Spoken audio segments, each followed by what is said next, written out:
இருந்து வரேன் சார். எங்களுக்கு பாதை தொடர்பா கேஸ் நடந்துட்டு இருக்கும்போது தாசில்தார் சரவணன் இப்ப இண்டிவிஜுவலா ஒருத்தர் பட்டா பண்ணி கொடுத்துட்டு போயிட்டாரு. அதனால அந்த தனிப்பட்ட நபர் பாதையை அழிச்சிட்டாருன்னு சொல்லிட்டு புகார் மனு கொடுத்திருக்கேன் சார்.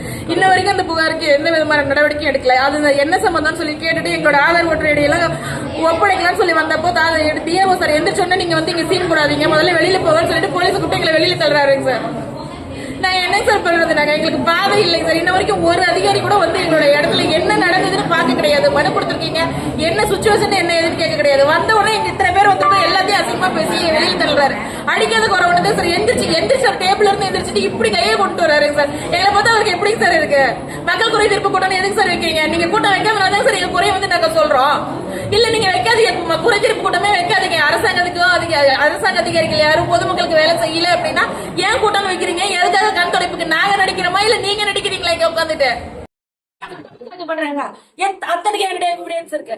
இன்ஸ்பெக்டர் அப்படியா எங்க இடத்துக்கே என்கிட்ட பேர பேசுறாங்க. நீ அவன்கிட்ட 90 சென்ட் இடத்த விடு, உனக்கு நான் தடை வாங்கி கொடுக்குறேன் என்கிட்ட பேசுறதுக்கான ரெக்கார்டு என்கிட்ட இருக்கு, வீடியோ ரெக்கார்டு என்கிட்ட இருக்கு. எல்லாம் சட்டமா காசு வாங்கி வேலை செய்யறதுக்கு எது அரசாங்க அதிகாரியா நீங்க இருக்கீங்க?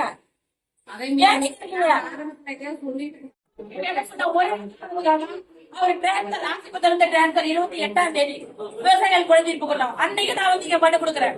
பிப்ரவரி 28, 2025 விவசாயிகள் குழந்தைப்பு கொடுத்துறேன். நான் மனு கொடுத்துட்டு போறேன். அன்னைக்கு நைட்டே அவர் பட்டா டிரான்ஸ்பர் பண்ணிட்டு போறாரு. தனிப்பட்டா பண்ணி கொடுத்துட்டு போறாரு. என்ன காரணம்? சிவில் கேஸ் இருக்குது இல்ல, ஏன் நீ பட்டா மாறுதல் பண்ற? கோர்ட்டுக்கு தீர்மானம் பண்ணிக்கல, ஏன் நீ அந்த வேலையை செய்யற? காசை வாங்கிட்டு அவர் பண்றாரு சார். நான் ஓப்பனா சொல்றேன் சார். என்கிட்ட 2 லட்சம் ரூபாய் கேட்டாரு. முடியாதுன்னு சொன்ன ஒரே காரணத்துக்கோசரம் இப்ப எங்க அலைய விட்டாரு. உன்னால முடிஞ்சா பட்டாவை கேன்சல் பண்ணிக்கோன்னு என்கிட்ட நேர சேலஞ்ச் விட்டாரு. இங்க இருக்கிற அதிகாரிங்க அத்தனை பேர் அவருக்கு சாதகமா தான் பண்றாங்க, சாதகமா பண்றாங்க.